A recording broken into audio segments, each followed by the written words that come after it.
like the rocking cradles. Rocking cradles. Hmm. Rocking chairs too? Chairs are more for like holding the child and sitting and being and having quiet but active time, like reading a book together or coloring is great Oh. for rocking chairs. Um, Mothers who are still breastfeeding will choose a rocking chair because the rocking motion is comforting for the baby, but they're still sitting and relaxed and they can watch TV or read or do something. Cradles are for sleeping. On different purposes, right? Hmm. Got it, got it, got it. So, welcome to the podcast, Rain Collins. Thank It is you. a pleasure to have you. You are a great personality from the water park. I told you before, you are a number one lifeguard because you're still the lifeguard of the day shifts every day. You come to work. I'm just kidding. I'm just kidding. And I'm glad to have you in the podcast. Let's make this moment memorable. Let's make it not perfect because perfection is unreachable. And Hmm. sometimes I get frustrated because of perfection. I can never reach it. And well, welcome. This is your Thank time you. to shine, and you are already shining with your smile. Yeah. And well, basically, what we're gonna do in this podcast is gonna be a surprise for you. And let's start. Okay. Or basically, where do you come from? No, I it's grew okay. up. Okay. I grew up in a little town called Medina outside. We call it little city outside a big city. Um, the city I grew up in was Akron. It's where my family's from. But I am a Cleveland at heart kind of girl. I love Mm. traveling throughout the state, seeing all the big cities. Grew up in a little house, long driveway. What about your fathers? Where do they come from? And what are they used to do? Talking in terms of profession. So my dad is a pediatric gastroenterologist Ah, okay. and a Scottish Highland husbander. So he works with babies and their bellies, and he also raises cattle. Oh, they cuddle them, like give everything they want. Yes. Oh, my dad spoils them rotten. They are pets for Did sure. did he call you too? Hmm? Did he cuddle you too? Yes. I am a dad's It's okay girl. to be cuddled. It It is. gives you confidence and security. My sister was very attached to my mother. Why not to your father? I don't know. It's just how it happened. So I got to be a dad's girl, and my sister's a mom's girl. Uh huh. So, Okay. but I wouldn't change it for the world. That's how I wanted it. All right. All right. But your sister, how old she is? My sister is about to be 24 in October, and then I Oh, have older step siblings as well. Yeah, we're about 18 months apart. 18 months. You're Yes. 23 She's currently 23. She'll be 24 in October. this year. And I'm 21 and I'll be 22 in April. Oh, how do you feel? You think you're old? Um Maybe not old, but I think I am rounded. Like Mm, I think that I've matured a lot, but maybe not in the kind of way that old people have. In like a different kind of direction. I get it. I get it. Like we mature in different ways. Mhm. Sometimes because of the dangerous circumstances we grew up at, and sometimes because just psychological traumas. Maybe your father is addicted to drugs, and then he just abandoned you with your mother, and your mother turned into your father and your mother at the same time. Mhm. That's That makes you difficult. mature a lot. And well, I basically have a friend called Caleb. He's a lifeguard too. There are two Calebs. One, both are white friends, Mhm. and but the difference is that Caleb that I'm talking about is super mature. What I'm saying this is basically because Caleb is a student in a high school. He's studying mechanical engineering. He's also helping his his brother, who has a company. It's a company of puppets. Hmm. I haven't the foggiest now, but well, later maybe I will come up with a word. The thing is that he helps his brother in his company, his own company, and it's a Mhm. multi-million dollar company. Oh wow. It's amazing that he produces an object that is sold around the world. Oh wow. And he's just 17 years old, and he's not looking for a girlfriend, not anymore. 17 years old. What is happening in his mind? And I asked him, what happened when you were a kid? Because Hmm. normally the psychological traumas are from childhood, you know? Mm-hmm. And he said that he was taking care of his grandfather, who was in cancer, suffered from cancer a lot. And being a caregiver or a protector of a patient of cancer, Mm-hmm. it's painful. You feel how the person, just with looking at the face, Me too.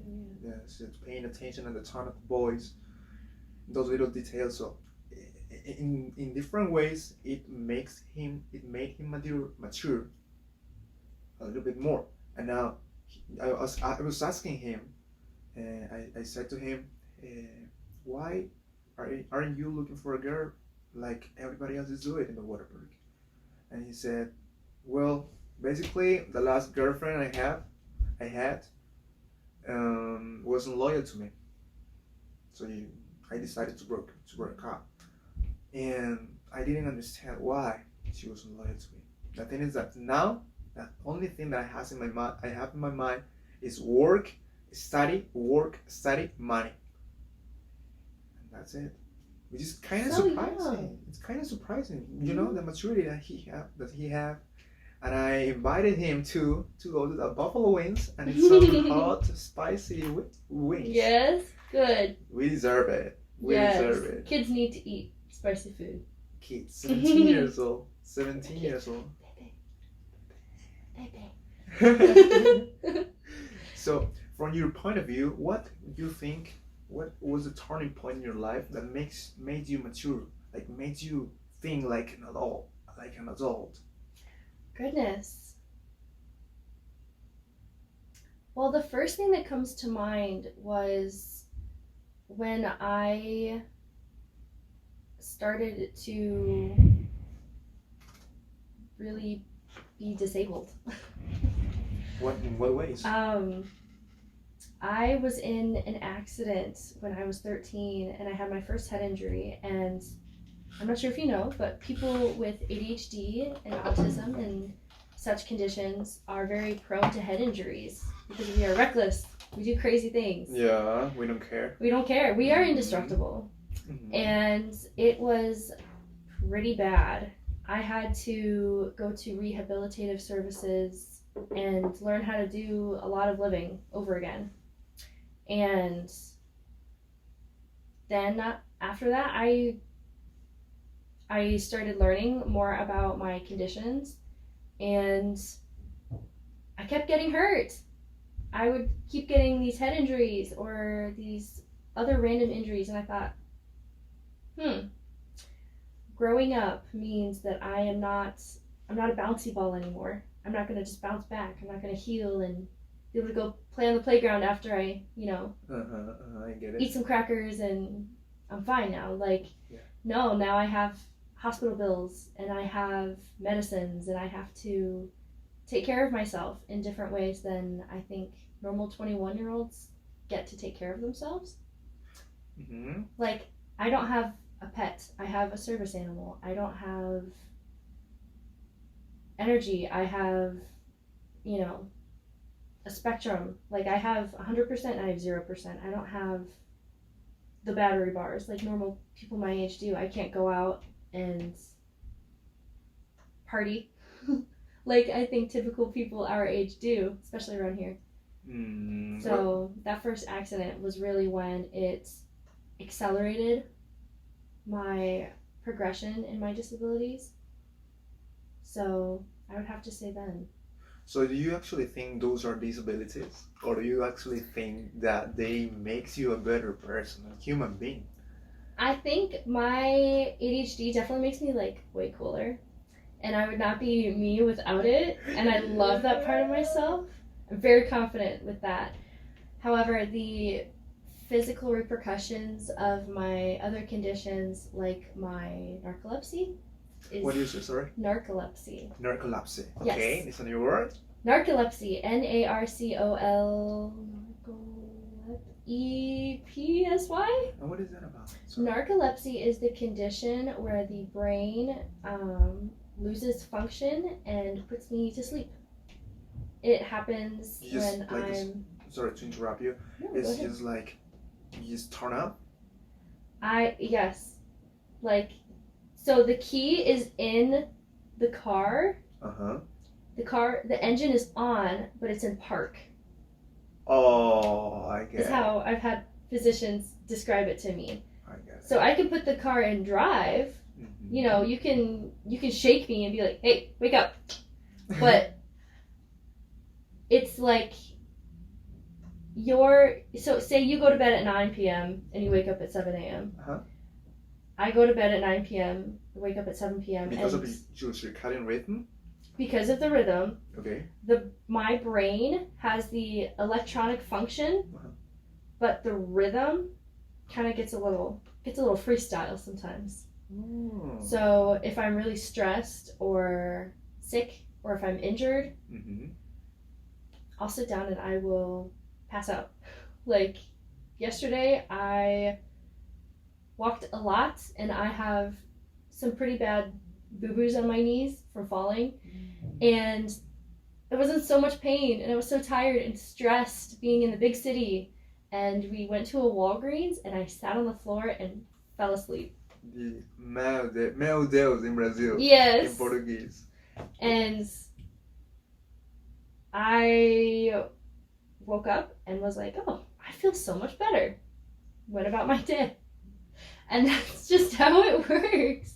That's narcolepsy. It's turning on and turning off. Turning on and turning off. So 0 and 100. There is not a 50, there is not 55, 48. It's 0 and 100. Like kind of dichotomic. Yes. Of 2? Yes. And I can sometimes catch it. Like I can feel the brakes are being put on and I'm like nodding off, or I'm getting like snippy, or I'm not, like I'm super hungry all of a sudden. All of a sudden. In a blink of an eye. All of a sudden, I am so hungry that I want to gag. Like my stomach hurts. I feel like throwing up. I'm starving. Wow. And it usually happens. I always feel like that the first thing when I wake up every morning. Because my brain is all of a sudden not getting the energy from sleeping. And I have to like kickstart my day with like food. So are you in therapy, or you take some pills for that?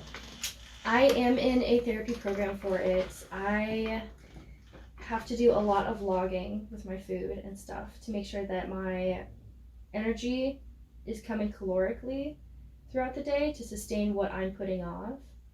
So like during the dive season when I'm scuba diving, it's a highly active sport.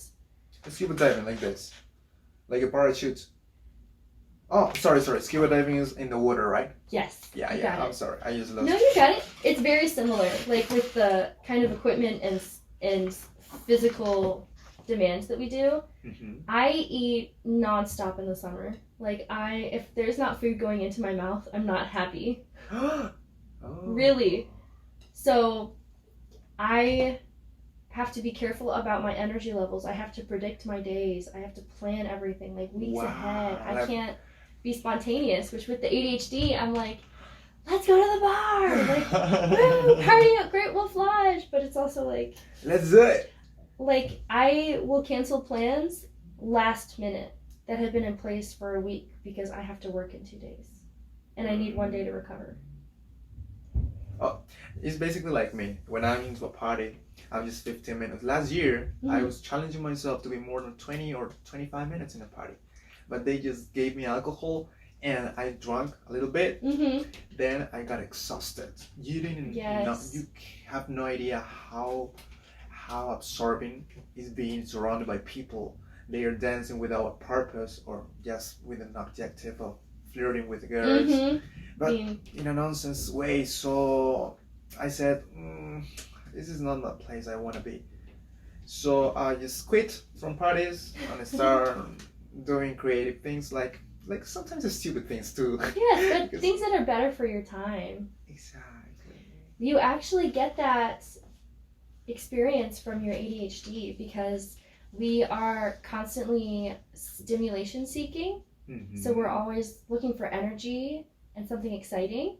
Alcohol kind of puts the brain on low power mode. Yeah. So when we don't have that buzz that we naturally have as people with ADHD, then we lose all interest.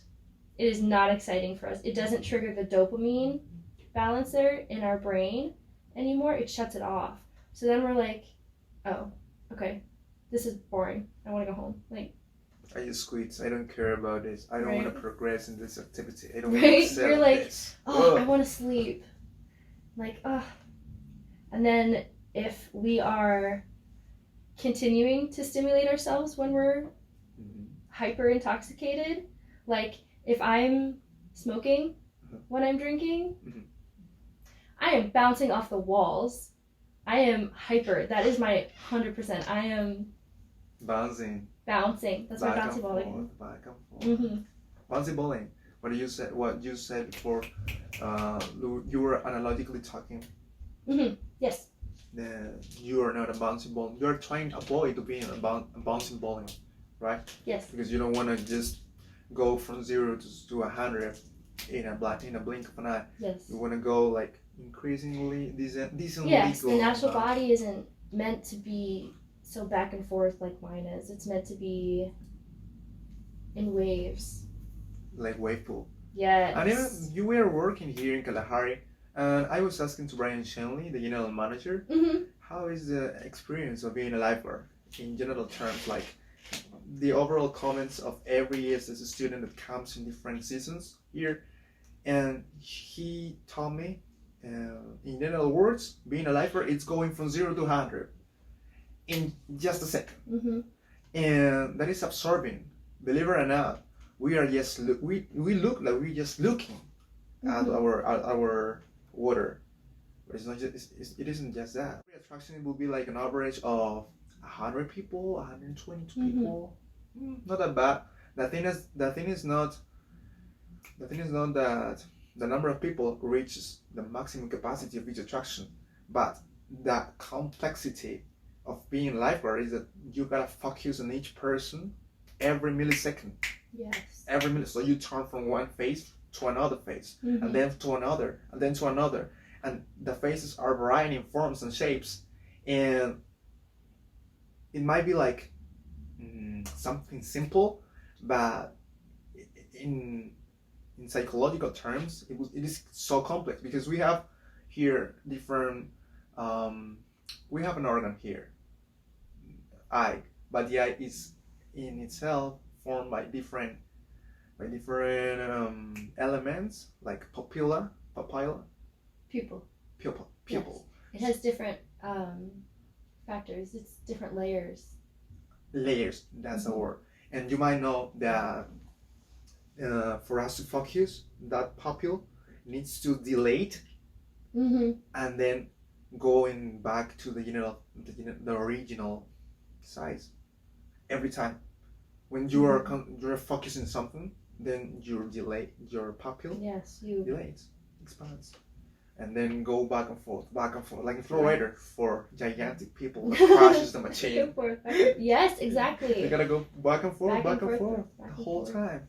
So it's actually an exhausting place to work. It's a demanding job. It's super rigorous, and I also recommend. I don't know what you think about this, but I highly recommend, and we were talking with Steve too about this privately, that being lifeguard shouldn't be a job for ESS students, even neither for young people of 15 or 16 years old. I agree. Or it could be, but they gotta pass rigorous tests.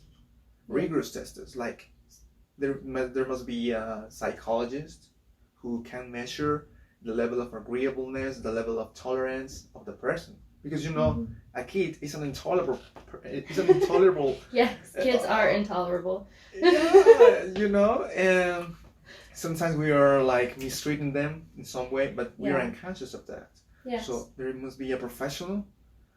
Well, a lot of stuff basically behind that, but that's our point of view. So, do you agree with me, or what do you I think about do it? agree with you. I agree that having the potential for a 15-year-old to be performing emergency chest compressions on a kid who probably just broke their neck falling down a water slide is sickening. It is horrendous. I can't imagine my 15-year-old self being able to comprehend and appropriately perform chest compressions and or all of CPR, all of that factor. I have been swimming my whole life. That is my thing. I love being in the water. And I know that some countries don't teach swimming like we learn it here. Mm-hmm. I grew up on the lake, so I went to swimming school. Even. I did. We had a 3-foot pool in my backyard, and my mom made my dad put up a 4.5-foot fence around the whole thing, wooden fence. Fences, yeah, fences that separate different neighbors. Yes, and it was an above ground pool, but she was so strict about us not being able to get into that pool without them. She was so strict about us playing in the waves on the lake, getting used to being under the water, going to swimming school, and I don't see that in some of the countries that come to work with us. And I can't say that I can't say that I don't have confidence in people at Kalahari, but there are some people that I look after while I'm scanning my water that Yeah. are employees that we Yeah, work definitely. with. If you're not passionate about your job, then you don't want, then you don't find that interest, and then you lose concentration and focus, and then it happens what happens: Yes. accidents, incidents due to negligence, due to bad RID, recognition, intrusion, distraction. Mm-hmm. You know, and that's why we are. That's why we should take into consideration being more cautious and basically try to do our best. I know that is a disadvantage of being a lifer. Like, it's exhausting and demanding. But on the other hand, it's a pro, I guess, that you can talk to the guests. You can like be open minded Mm-hmm. due to you see different races in the wave pool, at least Mm-hmm. different colors of skin. But well, doesn't matter the color of the skin, but what matters is the soul and the belief of the person, from my point of view. And this is super richful, like fulfill not only your mind but your heart too. Maybe somebody's having a complicated day. Mm-hmm. You never know what the person's going through, and you just talk to him. Hello, sir. How are you doing? Are you enjoying your time in Kalahari? Are you having a well of a time Yes. in a new basketball, or maybe something like that? Mm-hmm. And then his or her day changes because somebody is paying attention to them. Yes, someone gave her that. It's like I told you earlier, you're looking for energy and you gave her some of your energy, and now she's going to take it and use it to go have a great day. An excellent, great, wonderful, marvelous day. Yes. And well, that is initiative. Initiative, not everybody have it. Yeah. We can develop it, but we need somebody that punches a little bit, like pushes ourselves to the Someone limits. to teach it. Somebody to teach us. And well, it's not luck. I actually don't believe in luck. Do you? What do you mean you don't believe in luck? Do you In lucky? Oh no, it's luck, right? in the supernatural way or in the everything's a coincidence way? No. Luck is the same as serendipity. Serendipity. Do you believe in fate? Fate. Fate, you know? Fate, yeah, like destination. Yes, destiny, fate. Yeah, okay. In that case, well, in personally talking, I'm not a person who just who regards luck or fate to the things that happen in my life. I'm that kind of person that I build my faith according to my hard work, to my discipline, You know, discipline Mm-hmm. those days where you don't want to do your activity, like reading, for example, but you Mm-hmm. do it anyways. No matter how physically tired you are, but you do it anyways. That's what I'm talking about in terms of discipline. When I say discipline, but superstitiously talking, Mm-hmm. I'm pretty confident there must be something out there. Something significant. Exactly. That changes the overall game. Do you believe in karma? Karma. I used to, Mm-hmm. but not anymore, because I think just the simple phrase, good things happen to good people. No, but in general, like good people to be good people have been must have overcome bad circumstances. So I don't believe in luck because luck is too insignificant. Mhm. I believe in things like fate and destiny. I very much so believe in karma, Uh-huh. but I think bad things happen to good people. Mhm. And good things happen to bad people because when you are bad, you're going to think that everything good that happens to you is deserving, and that is being ungrateful, and that's bad. So when you are a good person and bad things happen to you, you have to take that abstract event Mhm. and you have to think, huh, I must be right where I need to be because I'm being challenged. And I'm surviving. I'm thriving. I'm growing. How lucky am I? Yeah. And that's as far as luck is for me. Yeah, like the downs makes you go higher and it makes you Exactly. feel when you're at the top of the top of the molehill, it makes you think like, wow, I did it. Mm-hmm. I could reach my goal, my objective. Mm-hmm. And then I am what I am now due to that fact. Yeah, it's incredible basically. Bad things and good things, there's a matter of attraction. When you have a positive energy, sometimes you attract negative. And but most of the time, I was reading the book Law of Attraction and Money Mm-hmm. from Henry Hicks, and in that book, Henry Hicks says that we can turn we can attract illness by thinking we are ill. Yes. And that is true. Mm-hmm. This is a massive true. That's a And medical condition. Did you know? emotions, right? Emotions are implicated, are It's involved. it's the condition of someone who seeks treatment because they think they're ill so much that the treatments cause them illness. But there's nothing wrong with them in the first place. There's nothing wrong. Nothing wrong. So yeah, emotions are involved, Mm-hmm. beliefs are involved. Yes. Like Confidence. exactly, like mine is super powerful, impactful material Mm-hmm.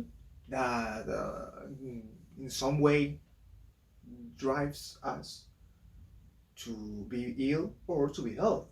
Mm-hmm. And that is amazing. The human being actually is an incredible machine. I don't know if you have seen the film So 1, So 2, So 3. It's a game of the blood. Like there is a lot of assassinates Mm. and thieves. And Oh yeah, I've heard of it. like, you want to play the game? Mm-hmm. Yeah. I want to play the game, Ring. So this is the voice that always happened in the TV. You know, so Yes, I've seen clips of it like online. I've seen and I've heard that audio like of them talking like on TikTok and stuff. actually, it's my favorite. In my favorite horror movie. Yeah. There is a machine. Well, the body is actually a machine, Mm-hmm. but it's a marvelous machine because it can do whatever. Do you know that? Do you know the feces? Do you know what is feces? Spell it. Feces. Feces, like stool. Like crap. Yes. Yeah, but in talking in terms of biology, Uh-huh. the color of our feces are mustard because our pancreas. There's another organ. The pancreas. Describe the purpose of the organ.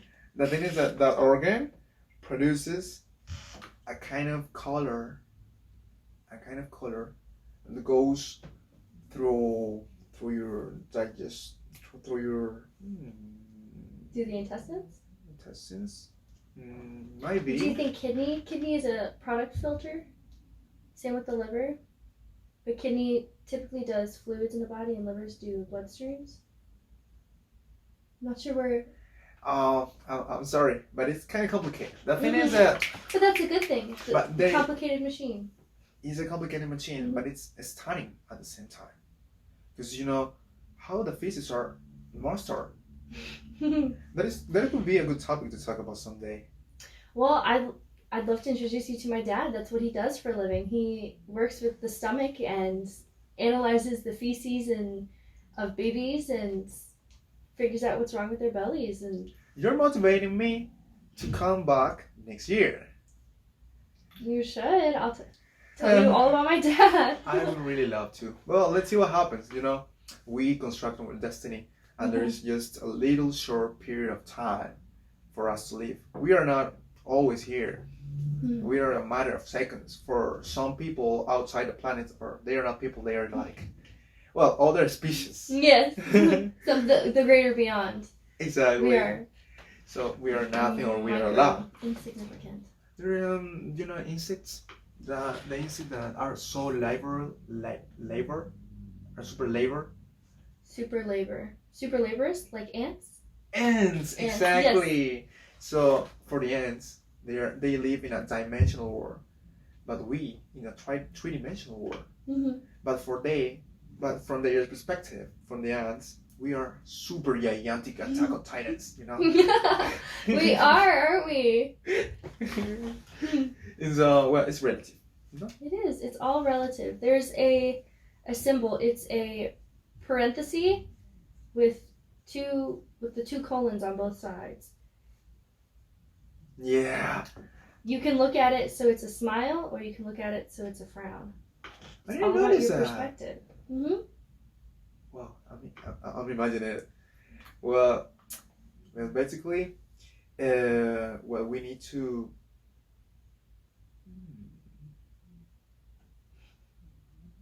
I'm just staring at a lot of packages of Nike here. I know. Speaking of relativity and significance. So yeah, from their perspective, from the ants' perspective, we are gigantic. Mm-hmm. For other people, we are super diminutive. It's like you were talking earlier. To them, shoes, big deal. To us, it's like shoes. You walk on them. Actually, I don't know, but this is a super common from men. It is. Mm-hmm. It is, especially men who have some sort of athletic side to them. Shoes in America, I don't know why they need to be wearing $900 basketball shoes to walk to the Taco Bell, but they do it. They do it. And I love the style. I don't wanna look racist, but well, I'm gonna be direct. Mm-hmm. Like, black people have better choices in terms of shoes. Yes, typically it's an African American style. There's a lot of things that the white communities like to borrow and steal. Yeah. Especially from the style of the modern Afro communities. Like, all the white boys are perming their hair, and not once have I ever seen it look good. And they're frying off their hair because they want to have the poof. They want to have the volume. With the gel. Curl. Yes, with the god-awful gel. Hey, you don't like it. I didn't know it. It's unnatural? It's unnatural. Perming is so bad for your hair. And as someone who knows a bit about hair, it's like... It depends if it has alcohol or not. Yes, but these boys are doing it in the school bathrooms, and the perming solution is also incredibly dangerous if you get in your eyes. You will go blind. Oh shit! I didn't know that. Yes. And so back when I was in high school, we had a swim team, and my school colors were green and black. And the swim team would bleach their hair if they didn't have black hair. Like if they were redhead or brown, then they would bleach their hair so it'd be blonde. And then you would either dye it black or you'd leave it blonde so that the chlorine in the water would dye it green. Wow, green. Yes. It must be super poisonous and intoxicating. It is. Chlorine is very dangerous. I know you wanted to talk about household chemicals, but I could go off about chlorine. Chlorine is incredibly dangerous. That's why they gotta maintain it each second. They gotta keep Mm-hmm. it under maintenance in each second. I was talking to the general manager Mm-hmm. in a private conversation in his office in catering sales, Mm-hmm. sales catering, yeah, Mm-hmm. sales catering office. So he was talking to me about the details of the water park, like how many gallons are in the wave pool, like 20,000 approximately, Wow. 20,000 gallons. Approximately. And what about the chlorine? He told me that there is an $80,000 investment in chlorine per month. $10,000 investment in chlorine per month, which was mind blowing to know it. I just can't imagine tidy up my room with how many millimeters of it will be like less than 1 gallon, less Mm-hmm. than 1 gallon for the entire month, less than entire month just to exterminate every germ Mm-hmm. or every bacteria it's going around. But $8,000 in chlorine. And the chlorine that we use in pools like Kalahari Uh huh. is so insignificant compared to like chlorinated bleach products. So if you think, so you know when you're at work all day and your skin feels awful and your hair is dry, Yeah, yeah, yeah. and that's a diluted product. Chlorine bleach, I think, is the worst thing that was ever allowed in American households. Chlorine bleach, Chlorinated, chlorine so beach. bleach, you know, like Clorox bleach. Okay, it's a kind of chlorine form It's a product of chlorine, so it's derived from filtered. chlorine. I believe so. Okay. I believe it's distilled chlorine, but Hmm. sometimes they leave some of the chlorine in it, Hmm. but it's a concentrated formula. And it's so concentrated that when you pour it in the massive jugs, you pour it out of the jug, it's yellow and thick. Like think really melted honey Consistent. consistency. Yes. It's Mm. thick because there's so much of the crystal in it Mhm. that it doesn't pour like water does. Oh, right, all right. So it's kind of thicker than water. Yes, and the fumes will kill you. It's hyper flammable.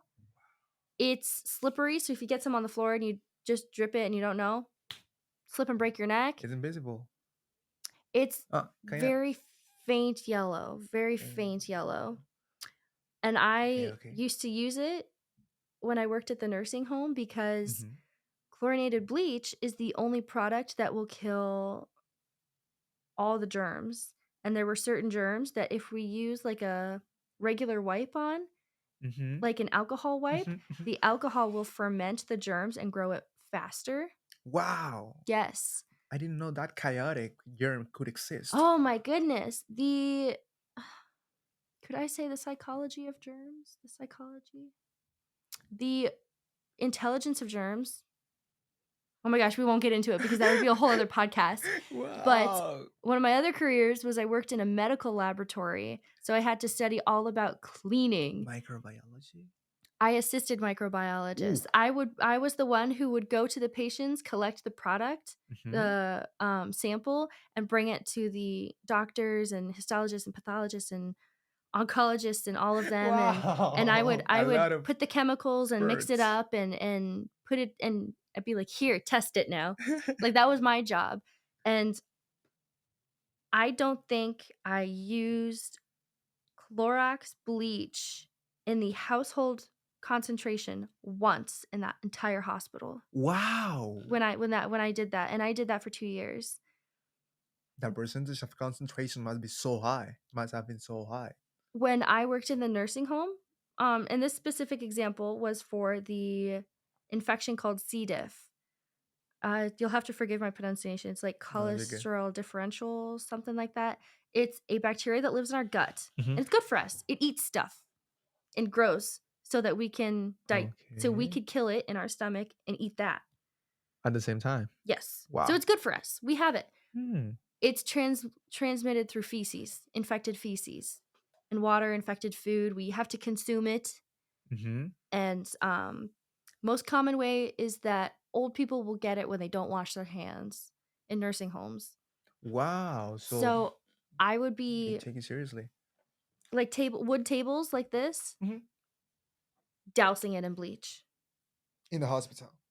In the nursing home, in a residential facility, I would use it. I'd wash the Wow. floors with it, the showers with it, the handrails. Hmm. I'd stop someone. I'm like, hey, you heading out for the day? Yeah. Mind if I tidy up your room? I'm just gonna bleach down your walls and stuff. And I'd be spray, spray, spray, wipe, wipe, wipe, spray like the handlebars for the beds and stuff. Now I understand why the yellow liquid makes sense in the water park. After Yes. the entire water park is closed, the yellow liquid Yes, is that poured. has some percentage of chlorine in it, I believe. That is specifically for bathroom Ah. cleaning, so I think it has some bleach in it, but one time I had a gentleman who was trying to use a urinal in the restroom at the nursing home that I worked at. He fell and cracked his head open and continued to urinate on the floor. As the urinal was broken, it continued flushing. So I have sewage water, blood, and open wounds. I pick him up, walk him into the hallway. I take care of him, call services. I call the county to shut off the water to the house because I it wasn't allowed in the maintenance area. I didn't know how to shut it off, you know? Hmm. And I took a whole gallon of bleach Wow. and just poured it. Now, there's a product called ammonia in urine, Ammonia. and when you Okay. mix ammonia and bleach, it creates a harmful chemical. Oh my. And because and that's chlorophyll. You know, in the movies, and then the guy passes out. Yeah. That's what Oh, this is the what militaries use. Yes. Oh my gosh. And because it was blood, it foamed and created this awful smell. And the fire department had to come to put an evac. Like they put like this big fan in the bathroom and closed the door, and the Okay. fan was Okay. connected through the ceiling Uh-huh. outside because they had to pump all the toxic gases that I made out. Wow. You made it accidentally. If Awesome. they said if it had been a shower room and the door had been waterproof, it would have exploded. It would have been like a bomb because there were heaters, there were radiators in the bathroom. And you already told me that chlorine bleach was volatile, Flammable. flammable. Oh, yeah, flammable. Oh my gosh, the combination of that stuff would be. Oh, I can imagine it. It was so bad. And I had it's not this one, thank God, but I had a silver ring on, and when I was pouring, I was Mm-hmm. kind of like I was stupid. I didn't know about chemicals. That was before I was a phlebotomist at the hospital, and I had gloves on, Mm-hmm. and I went to the water to like mix it around with my hand, All like right. to mix it up. It ate through my glove in the corner, Okay. and I didn't Your know. ring. It ate through my sterling silver ring. I took it off. I took it Oh. I took it off and I went like I pinched it cuz I was like, "Wow, it like really deteriorated." I pinched it and it crumbled. And that was like The chemical reaction just does terrifying. it. Just did that. It just did that and I was like, "It's a miracle I don't have chemical burns from that." Wow. A lot of things happen to you for a reason. It is always for a reason. Have you heard about the history or the biography of Maria Sklodowska? No, I can't say that I have heard of her. Never? I can't believe it. She was a No. chemical. She wasn't an engineer. She was a What was her name scientist. again? Maria is obviously well known because she had two Nobel prizes. from Mm. France, and she was the first woman who won the Nobel Prize for chemistry. No, and I don't know her. She is Marie Curie. Oh, yes, I Her know Mary real name, Curie. her real Yes. name is Maria Sklodowska. Mm. That's why you don't know by by that name. Yes, I know her Because Americanized name. I thought you were a huge fan of Marie Curie, and She's impressive. She and is, yes. and she was with Pierre Curie, his husband, Mhm. and the both of them asked for 8 tons of peach blender, and due to their hard work, they could find in that amount of peach blender just 8 grams or 10 grams as maximum of radium and boron, the radioactive elements ever Mhm. found. Mm. And I thought you were a huge fan of Mary Curie, I so. I am a well-known fan of her work with radium. I studied the background history of the radium production factories here in America. Mm-hmm. We used to use them to paint the dials on our equipment in the world wars. And what we didn't know was that the young ladies who were doing that would steal it and put it in their hair, Mm-hmm. and it would bleach their hair and they'd be blonde. And This they is radio. would, this is real life. Wow. And we would hire these young women, and you had to get such fine little numbers on all the watches and stuff on the airplanes, Uh-huh. that they would do a little lick the brush and do their little doodad. They were directly eating radium. They didn't know how We didn't dangerous know, it and is. then once we did know, we didn't tell them. So, huge lawsuit, huge medical malpractice lawsuits. And there was a time when Miss Curie would come over herself and try to teach the girls what was happening to them. And you can still go to thrift stores today with a black light, and you can look at the glassware, the green glassware, and if it glows purple under the black light, that's Uh-huh. radium. And I can guarantee you there's at least one radium plate in the Goodwill down the street. It must be. Like there's a lot of chemicals involved in a chemical reaction, even nuclear reaction Mm-hmm. in the sun. The sun is basically a super battery. You're good. I tapped in. I was like, but yes, the sun, solar radiation is very dangerous. And if you're ever a lifeguard in the summer, solar radiation can cause as significant burns as lighting someone directly on fire. Oh my gosh. So So even though we sunburn cream, the thing about sunscreen sunscreen. is it is a reflector. It will wear off, it will expire or disengage its chemical reaction for that, its solar block. Though, Ah.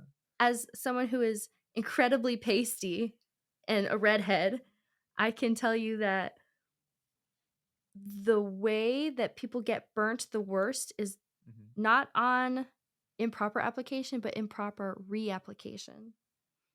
Because they put it on once and they think they're good for the whole day. Mhm. Even though they notice that their head is burning high, Right? they Yes, don't you see all care the and they bald just stay with men. their head. Yeah. So if you're ever a lifeguard in the summer, the first step to treating sunburn is taking them out of the heat. You want to send them inside to an air conditioned place because the cool air is going to, so the skin actively cooks in sunburn. It's cooking. It's You're like cooking. rotisserieing. So when you remove something from heat, it's going to continue cooking until it cools. So even if you put them in the shade, they're still cooking because they're still in the heat. It's Uh-huh. like the microwave is still working even if the light's off, right? Yeah. That's why we should not go to the shadow, but go to a super refrigerated place. Mm-hmm. Like this is a thermostat, or this is air conditioned. Mm-hmm. Air conditioned, yeah. So we must put the air conditioning in the Yes. low temperature, the lowest temperature it has, and that would be a good option to save that person from being, as you mentioned, cooked or seasoned, So like we were chicken. the proper term is solar or sun poisoning because the body absorbs so much of that radiation that it takes time to, this is a scuba term, to off gas from the body or Hmm. to be processed by the body in the bloodstream. Hmm. So even if someone has the physical burns, they're still taking like cellular damage. Wow. Yeah, because we don't know, even though with an electronic microscope, a digital microscope, we don't know what it's going. I mean, unless you have a digital microscope, you don't know what's going on inside your Right. body. Too bad we don't have one of those at the water park. However, I just found two shortcuts on YouTube platform Mhm. in which there was a person who bought a microscope and he could analyze what's happening with the blood when there is a bacteria going inside the blood. Oh, yeah, the And red cells and whatnot. it's goosebumps. And it's Mm, goosebumps yes. because sometimes we are mad, we are sad, or Mhm. we just feel suicidal, and then you don't know that you have inside little super tiny uh, guys Yes, all the little fighting for guys fighting for you. you. They're on your Fighting side. for You're never you. alone. You have a team you don't even know about. Confirm. Factual. And that is motivational. That is a way to know that there's always a possibility. And we Mhm. were talking about this phrase just like a couple of minutes ago, which was in 1% of probability, there is 100% of 100% of hope. hope. And Yes. hope is a synonym for your is a synonym of green, and green is your favorite color. Everything is It connected. is. Yes, it is. All things are It's good. amazing. It's amazing. It's just the way you think you see life. It's not life is. It's how you see life. Mhm. Because sometimes people say, "Oh, life is just a matter of problems, and there's no solution." Mhm. They're just saying it in a bad way, bad perspective. Why you don't turn to the positive way Mhm. and see them? Life is amazing. That's such a good language thing. You say, my life is, my life is, my life is. Well, eventually you're going to say, my life was. So maybe Hmm. you should say now, my life has. So then you can say, well, my life is hard. Well, when you're older, say, my life was challenging. Well, now you can say, my life has difficulties. You have something. Good for you. You have challenges. You have barriers. You have mountains to climb. It's Because when it's you say my life was, you can say, wow, my life was challenging. Instead of like, damn, my life sucked. Like change your language. It'll change yeah. your life. I always thought about the challenges are our gift rather than problems. Mm-hmm. Problems actually doesn't exist. You create a problem. Yes. Problems are people. Adversity is a better word, Mm, and mm-hmm. is as I told you before is a gift. Having adversity is a gift, and if you start something, then go all the way. Otherwise, don't start. Yeah. Don't even start. But as you said before, it's a matter of maturity too, depending on the circumstances where you live. Mm-hmm. But there is one true, and it's not relative. This is absolute. If you never try, then the weight of regret is gonna be heavier than the weight of rejection or the way. That's what I asked Sabrina. That way, I Mm-hmm. asked Sabrina. I did wanted to know what would be her answer. I tried it. Maybe I'm doing wrong. Maybe I'm doing good. Who knows? Mm-hmm. But I tried it because it was it was coming from super inside my heart. Hey, I wanna date this woman. Okay, I will do it. Otherwise, I will be with the mentality of I would what would have happened if I have asked her. I don't want to live with that. Mm-hmm. So that's what I always try. Sometimes I do fool things, stupid things. No, you're correct. You're completely correct. Failure is satisfying. It is closing. It's closure. You have an answer to your story, your ending, your punchline, your moment, the plot. Failure is good. Fear will continue and permeate your memories if you don't try. Like, I want to be a head guard the next time you guys come back. You will be pretty sure. Even And I'm like, me? Uh, like, that's so much. That's a lot. But I'm like, LOL, okay. I apply and they say no. I still have a job. yeah. I still tried. They still see that, like, oh, this is what she wants. We'll fix this, this, this. She'll get better at this, that, that. And she'll be a head guard. Like, I will get there eventually. My failure is not going to be the ending of that story, Mhm, but I will be satisfied because then I will have constructivity. mhm, mhm. So, I know what you mean. failure is all about your perspective, but it's for the plot. But we are confident about this. Failure is just not a waste of time. No, it's It's not. not a waste of time. Otherwise, Mark Zuckerberg wouldn't have created Facebook, the social Right? network. If he had used that garage for some fancy sports car instead of what we have now, we wouldn't be sitting here with all this. Yeah. So the freedom to failure, and that is a said of Mark Zuckerberg in our interview. The Mhm. freedom of failure gives us the freedom to succeed. Um, The freedom the, of failure. the, That's fantastic. the freedom of failure. You gotta feel free to fail 1,000 times if it's possible. You know that Thomas Alva Edison, a Mhm. well-known inventor, the United Mhm. States, he has like 1,092 invents. Oh, and then some. I think we discover some new things that are linked from him like every couple of years. He was battling against, not against, but at the same time with Nikola Tesla. Mhm. Both are greatest minds about electric current. Like there was an alternate current Mhm. and a continuous current. So Thomas Alva Edison was working with the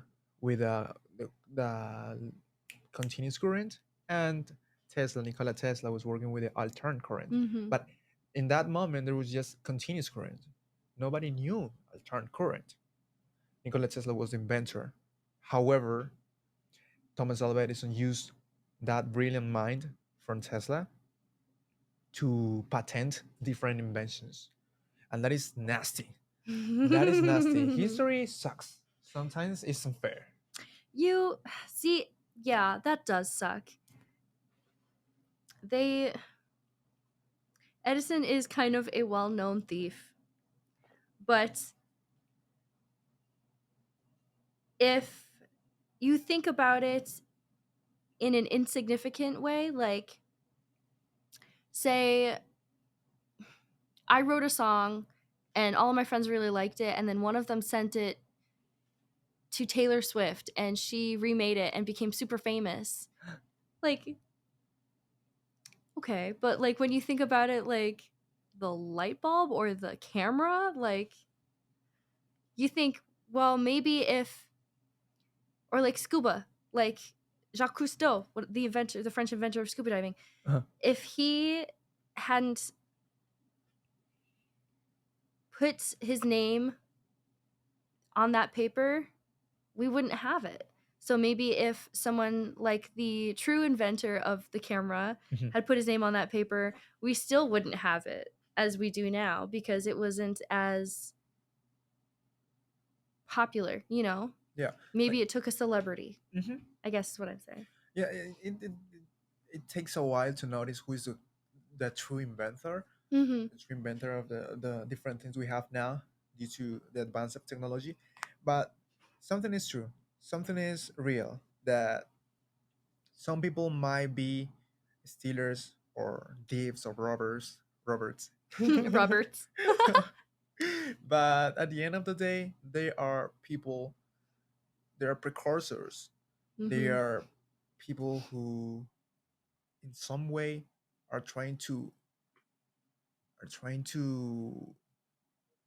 We're all going in the same direction. exactly in the same Yes. direction. Sometimes some people are faster than others.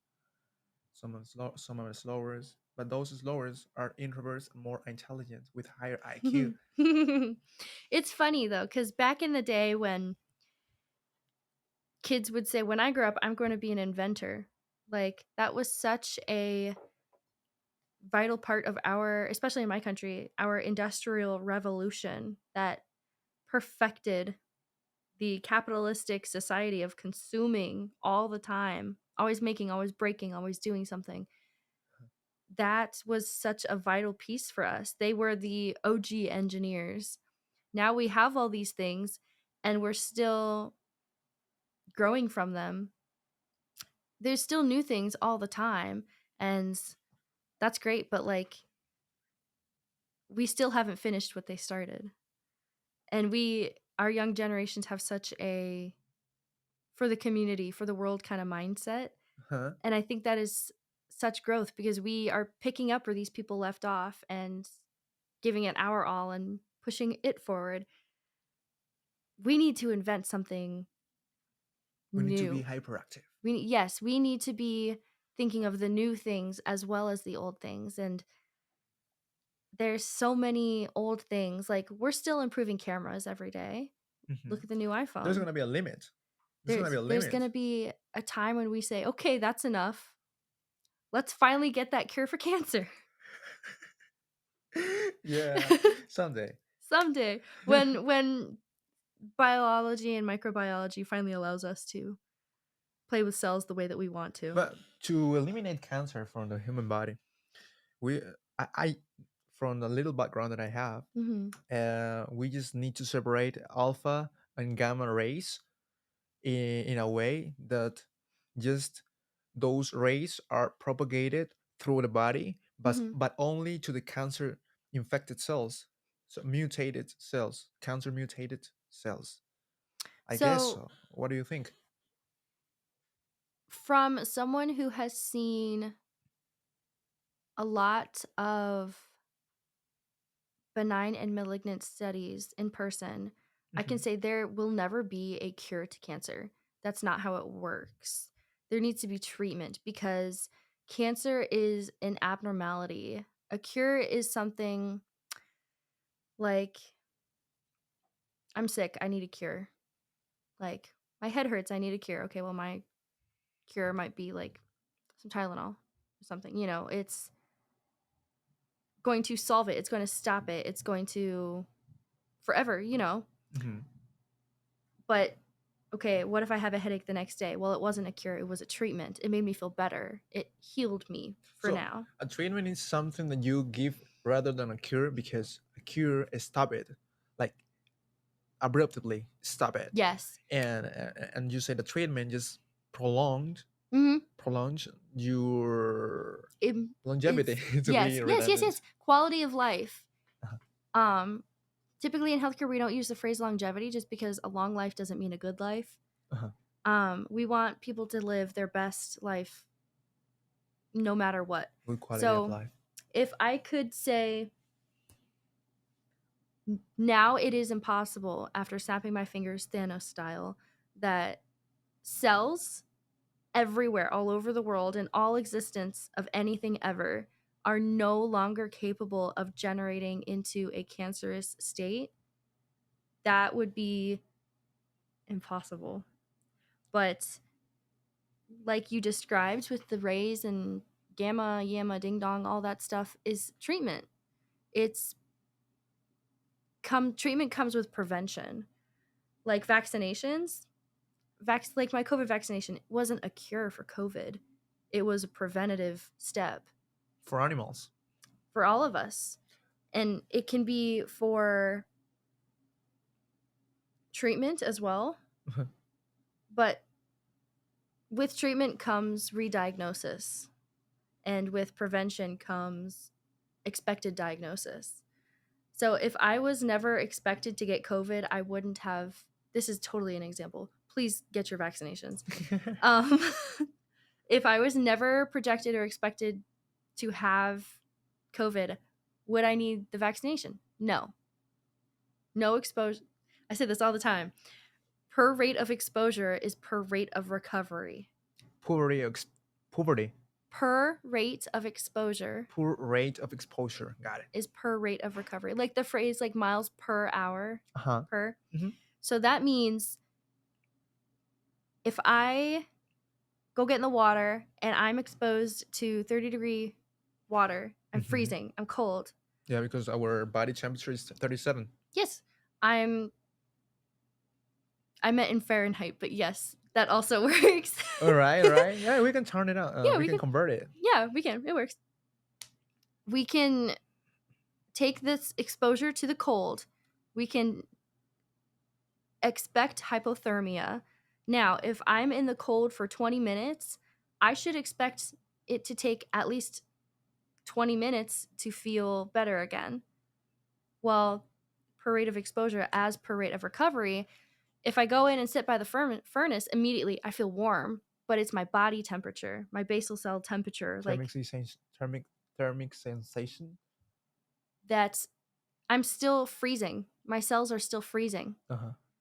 but I'm warm now. So, like the sunburn thing, per rate of exposure, Hmm. I'm in the sun for 5 hours. I'm burning alive. You're being cooked. I'm being cooked. Just because I go in the shadow, I'm not in the sun anymore. So, my exposure, no more, but I'm still not in recovery. So, when you think of per rate of exposure as per rate of recovery, there are carcinogens or cancerous causing things Mm-hmm. everywhere. In the state of California, they have lists and scrolling of all these products and their carcinogens because California is such a mindset of consumer protective Mm-hmm. works. They go really into it. They go really out of their way to make sure that consumers know what's happening to them. And yet in America, I can literally walk next door and get a cigarette so full of carcinogens. It's not even funny. Sorry to stop you. What is carcinogens? A carcinogen is a product or byproduct of an item that has chemicals or factors that damage cells and cause them to go into a state where they may grow into cancer. Cigarettes, Mm. Yeah, yeah, we yeah, yeah, know are yeah, yeah. carcinogens. They cause cancer. We know that. Mm-hmm. Sunburn is a carcinogen. We can get melanomas from tanning or from sunburn. So we know, okay, solar radiation, that's the carcinogen. So if we were to properly cure cancer, we would have to identify every carcinogen ever. And we would have to Oh, treat yeah, yeah, for yeah, each of yeah. them I individually. classify them in different types. Mm-hmm. Hmm. For prevention. For prevention. This is a super gigantic, wide classified species of cancer constituents. Yes. Cancer, sorry, Yes, cancer or cancers. The study is oncology. oncology. Mm. And how do you call that treatment in which let's say a woman, a general woman, an Mm-hmm. average woman, gotta see if she has cancer of mammas, Of her breast. breast. How do you say it? Mammary cancer. Mammary Um, cancer. in the face of TV medicine, we call it. Mhm. We say breast cancer, but really it is mammary cancer of the mammary gland. It affects everybody. Everyone has boobs. Mm. So it Oh, is the factor of the proteins in the cell because that is such a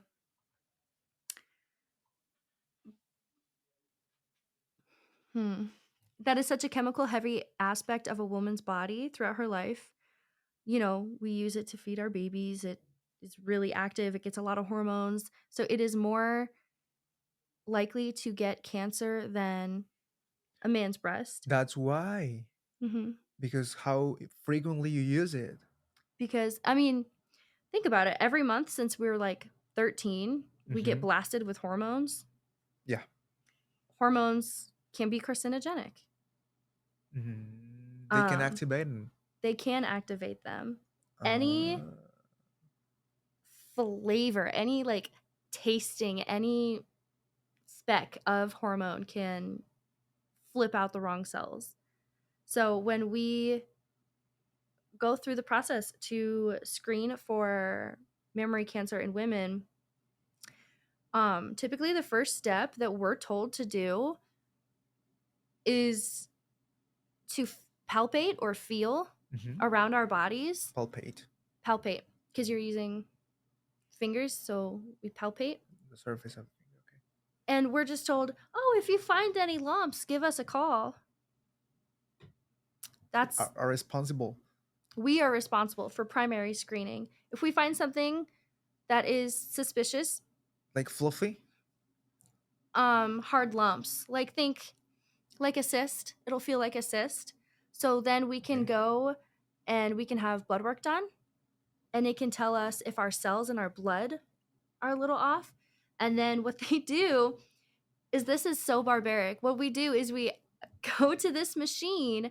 It's like an x-ray machine, and we lean over it, and it smashes our body into this screen, and Okay. then they x-ray us because the tissue is so soft that you can't x-ray it just like laying down like you would like a broken bone. Uh huh.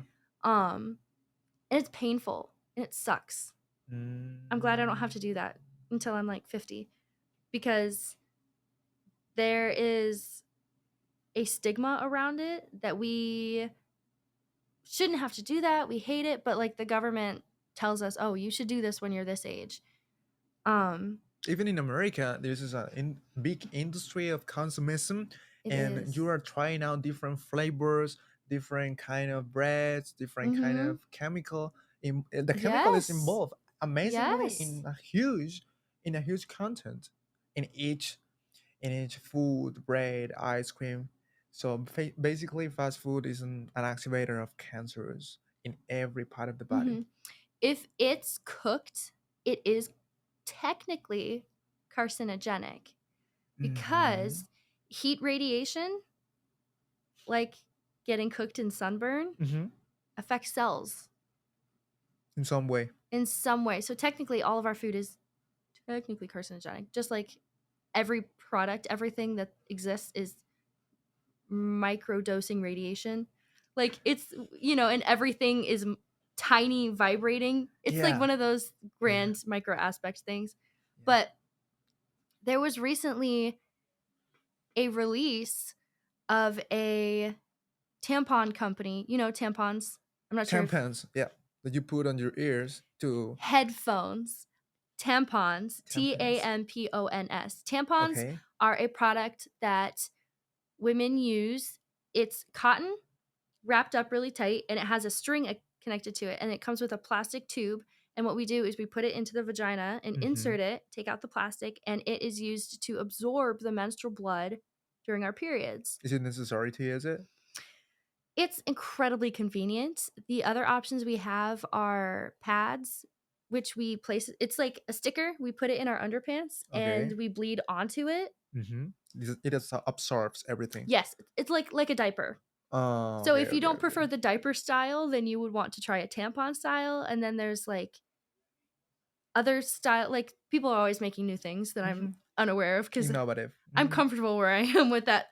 But Uh-huh. there was recently a release where tampons, a brand of tampons, had bleach in them, Chlorine bleach. chlorine bleach, Wow. because the cotton, they want to be nice and clean and white when you open it, so Uh-huh. it feels clean. But the bleach was causing cervical cancer.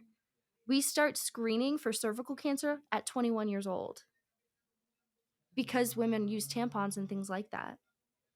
I And guess. if you're sexually active, your risk is skyrocketing. Wow. And the only way they have to accurately test. Now we can always do the blood test, but it's Uh-huh. not accurate. The only way we can accurately test for cervical cancer is we spread them open and we take a hole puncher and we hole punch the cervix and then look at it under a microscope. The hole punches the surface of the vagina. Mm-hmm. Oh my gosh. That's like if I took like a skewer and stabbed you in the head of your dick. Oh my gosh. So painful. I can't imagine how disastrous that event would be. Ooh, made me shivering only thinking it. Better than having cancer.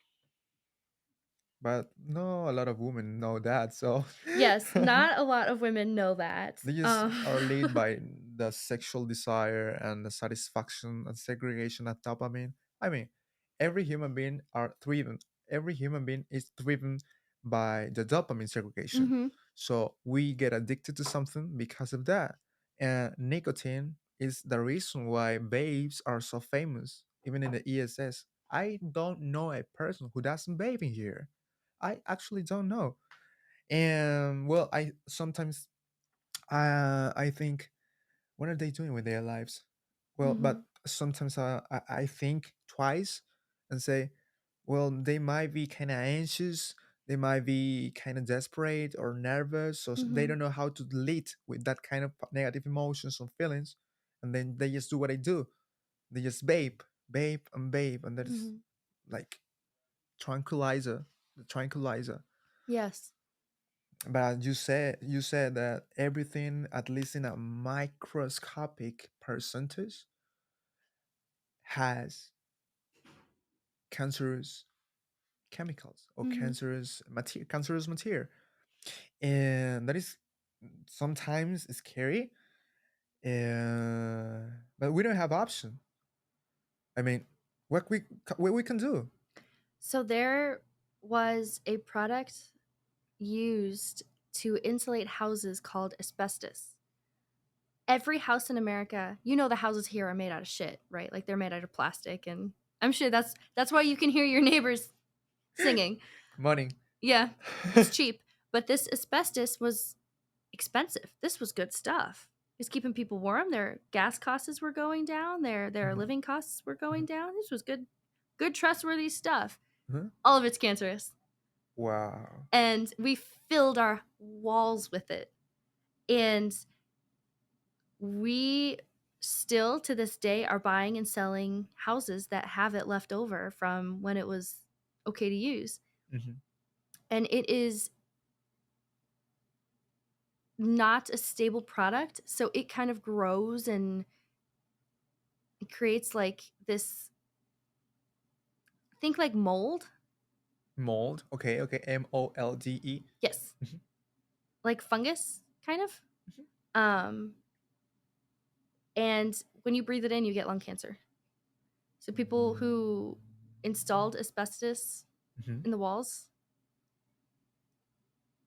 definitely, definitely, with a guaranteed fact, all have cancer. Like the warranty you pay when you come to the ESA, $300. You are warranting you will have cancer in a Yes, non-distant future. yes. Wow. And what was the other one? Lead. It's not carcinogenic, but it is poisonous. We we put in America, we put lead in everything like we used to put radium in everything. We had lead in the dye in our clothes like we did with radium. We had Uh-huh. lead in our paint Mhm. on our walls and it tasted good. Wow. The Unbelievable. so what would happen is kids would there's a phrase called window licker and it Mhm, is a derogatory phrase towards people with advanced mental disabilities who would be sat in front of a window for a day and forgotten about mhm. and you would see them eating the lead paint because it tasted good. Wow. And so a factor of the boomer panic that we were talking Mhm. about is lead poisoning. Their brains have been damaged through their bloodstream because of the lead poisoning from when they were kids and consuming lead in excessive amounts. Now there are not more lead liquids. We actually require testing of Mm. people's houses. When you buy an old house, you are required, well, not legally required, but Oh, typically for this insurance, is not mandatory from the government, so. not the government, because it is your property. So Mhm. they can't tell you what to do that much. Yeah. But if you want your insurance to be on your side, they typically require a contractor to come out to the house, and they will take a little cotton swab, and I can go like this, and if it turns red, it's got lead. So, and it's that easy. It's that easy to have lead in everything. It takes a cotton swab Mm. with just a little bit of this oxidizing agent. Red, lead, red, lead, red, lead. That's all it Everything is takes. red. Everything. Wow. Basically, we cannot avoid cancer. But I doesn't keep in my mind. I can't understand why people reach 120 years old, 116 years old, even though being a generation of boomer. How is that possible? They say, personally talking, that moderation is key. Yes. Moderation is key. I mean, food, when having a sexual partner, when having parties, alcohol, Mhm. smoking, even Oh my smoking, gosh, alcohol is so bad for you. So bad and for you. there's wine too, like the Mhm. wine. You know what I mean? Mhm. Yes. So the wine, in some sense, after you have already eaten, you drink some wine, and then you turn your digestion to better. Hmm. Is that true about the wine, at least? Well, when you look at what alcohol is and wine specifically, wine is made from fermenting sugar. Mhm. So I guess if it's a really dry, bitter wine, it could be good for you because putting those active fermenting cells into your body could be good for your digestion. I think it would be more like probiotics. I'm sure you've heard before like probiotic yogurt. It's got Oh, the yeah, yeah, active. yeah, yeah, Yeah. yeah. But when you add all that sugar from the fruit and everything, Mhm. that's definitely not good for you. Like that's what makes people sick. If you just had like dry wine, like it really couldn't do much to you other than it's, damaging your kidneys if you're an alcoholic and your liver and all that. But when kids come back from parties, they're throwing up everywhere, it's because the sugar in their bodies from their diets, like, hyper intoxicated their bloodstream with Mhm. the alcohol, and the alcohol is eating their bloodstream because it's sugar. So they get dizzy, they get sick, they get lightheaded, their blood sugar goes low. So Mm. I'm not sure how familiar you are with diabetics. Diabetics, people who has low levels of insulin.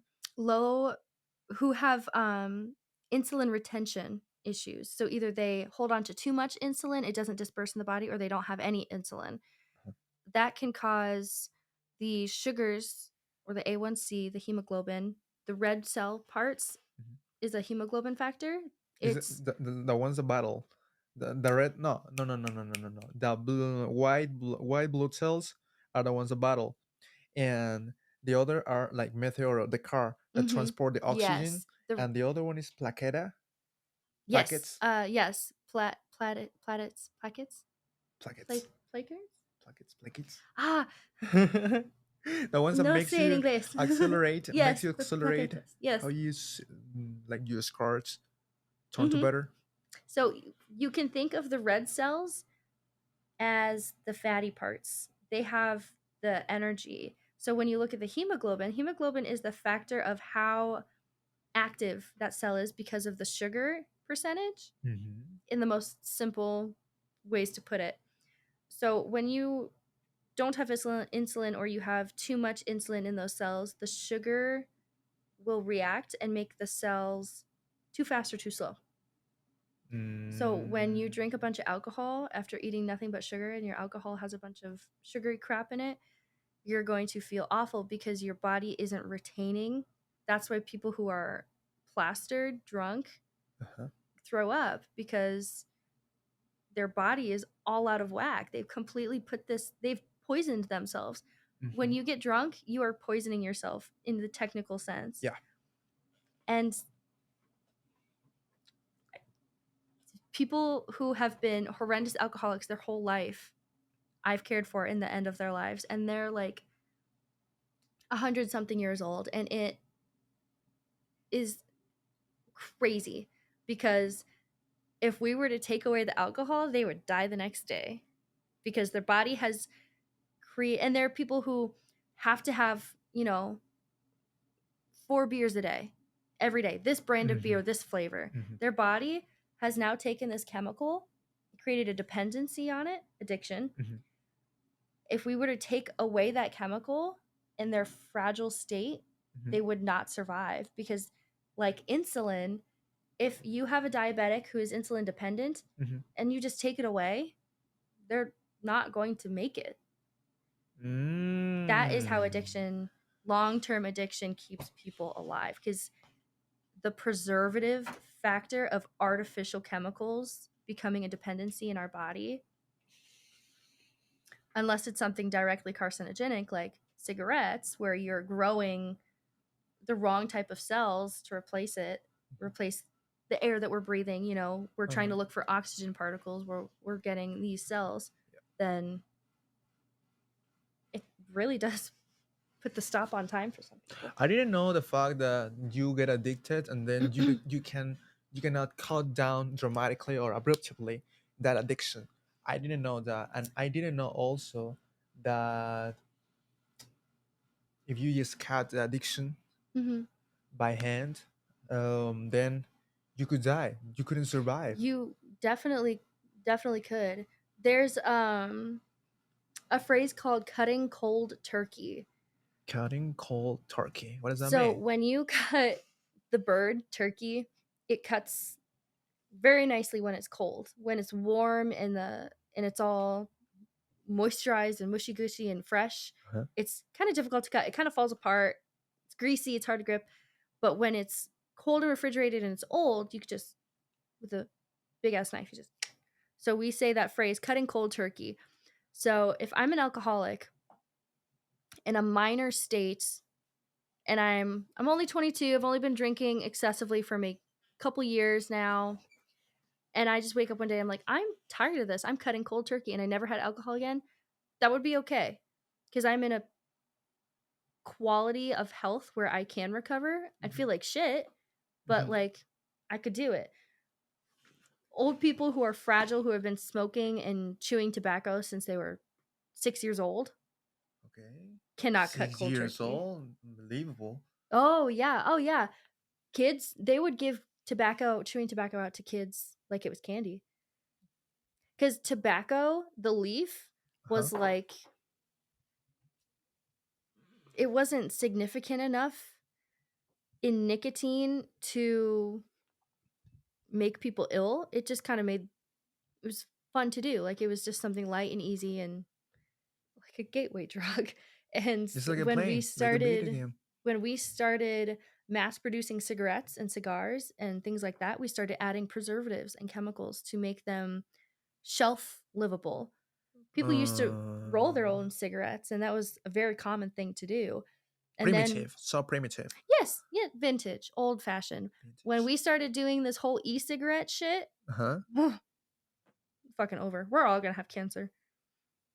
Even though people who are not smoking or Yes, because vaping. you're still exposed to secondhand smoke. Mm. Now I have another reason why to shut them their cigarettes off or their vapes off. Even though Yes. there is a fire alarm here, I warning them not to vape in Mm-hmm. this room. They do it.